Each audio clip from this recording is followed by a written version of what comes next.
परमात्मा पूर्ण ब्रह्म, सारी सृष्टि के रचनहार कुल मालिक कबीर परमेश्वर जी की असीम कृपा से आप पुण्यात्माएं सत्संग सुन रहे हैं।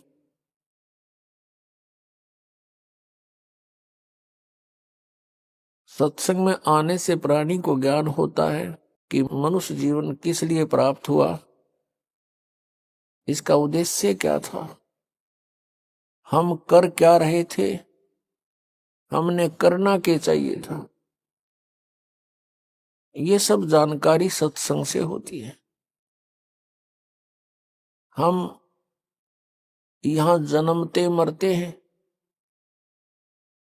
जन्म तो ठीक मान लें भाई, चलो जन्म हो गया, कोई बड़ी बात नहीं, अच्छी बात है। लेकिन मृत्यु क्यों? सारा जीवन हम जिन मकानों महलों को बनाने में व्यस्त रहते हैं और अपना जीवन व्यर्थ कर देते हैं,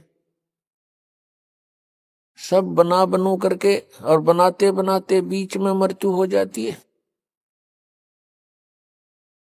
ये ऐसा क्यों हो रहा है?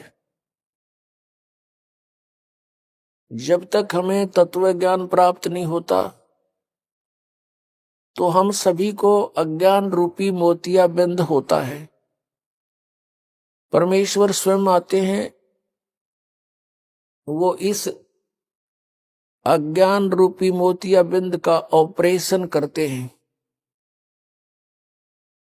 वो स्वयं वैद्य हैं, वो स्वयं ही तत्वदर्शी संत हैं।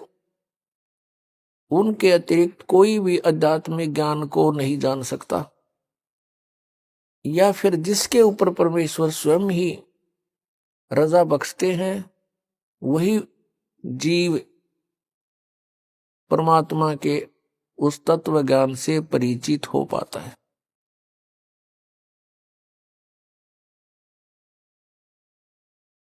परमेश्वर पूर्ण ब्रह्म कबीर देव जी हैं, कबीर साहब हैं। कौन से कबीर देव? कबीर देव कहो, कबीर साहब कहो, कबीर परमात्मा कहो, ये वही परम पूज्य परमेश्वर हैं जो सर्व ब्रह्मांडों के रचनहार हैं और जो बनारस में, काशी शहर में, भारतवर्ष की पावन पृथ्वी पर एक दानक की भूमिका करके चले गए, एक जुलाहे की भूमिका करके सशरीर आए थे, सशरीर चले गए। उस परमेश्वर का जन्म नहीं होता, वो स्वयंभू है। एक बालक बनकर लीला करते हैं, स्वयं प्रकट होते हैं। ये प्रत्येक युग में एक लीला परमेश्वर ऐसे किया करते हैं। पुण्यात्मा, उस परमेश्वर ने आके हमें बताया कि तुम यहां काल के जाल में फंसे हुए हो, ये तुम्हारा मूल ठिकाना नहीं है। आप जी को इस काल भगवान ने, जो यहाँ का स्वामी है, प्रभु है, आप जी को यहां भ्रमित कर रखा है इस झूठे लालच में। झूठे सुख को सुख कहे ये मान रहा मन मोदे, सकल चबीना काल का कुछ मुख में कुछ गोदे। परमात्मा ने आके बताया कि झूठे सुख को सुख कहे ये मान रहा मनमोद, ये सकल चबीना काल का कुछ मुख में कुछ गोद है। आप प्रतिदिन सुनते हो, समाचार पत्रों में भी पढ़ते हो, दुर्घटना के कारण या किसी रोग के कारण, अन्य किसी परिस्थितियों में मृत्यु हो जाती है। एक परिवार के 4-4, 5-5 इकट्ठे ही मृत्यु को प्राप्त हो जाते हैं और शेष बचे हुए ये सोचते हैं कि हमारा अभी नंबर नहीं है।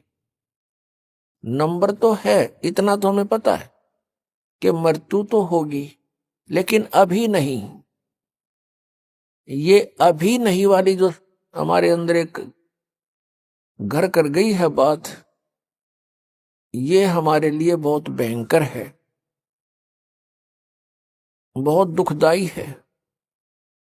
परमेश्वर ने आके बताया कि मौत भूल गया बावड़े, अचरज किया कौन, ये तन माटी में मिल जाएगा जो आटे में लौण। मौत को भूलकर, जाने वाले समय को भूलकर हम यहाँ सब बकवादें करते हैं।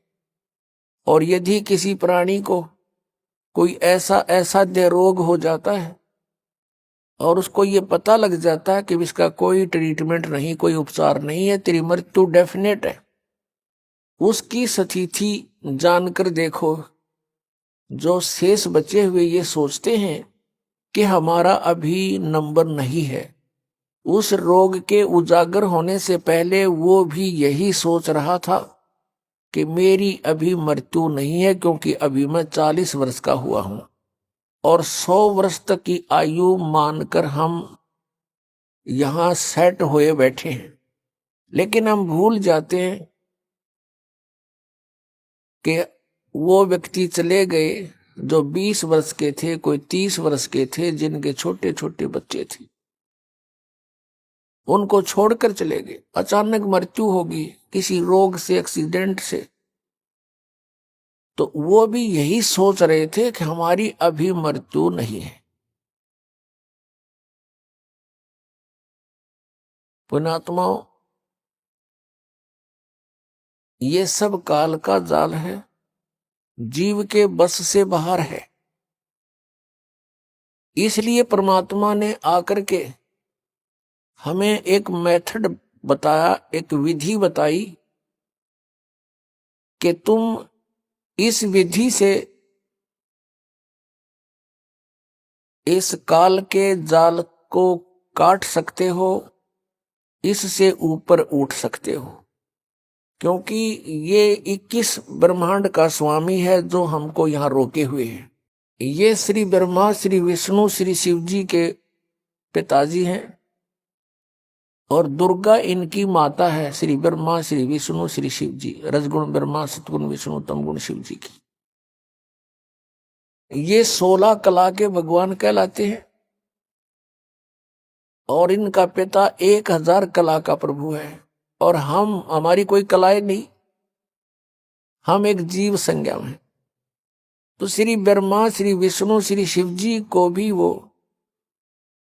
ऐसे ही चक्कर में डाले हुए हैं, उनको भी रोका हुआ है। तो हम आम जीव की अब क्या बुनियाद है? 1000 कला का मालिक ये काल है। तो हमने उस असंख्य कला के मालिक की शरण ग्रहण करनी पड़ेगी।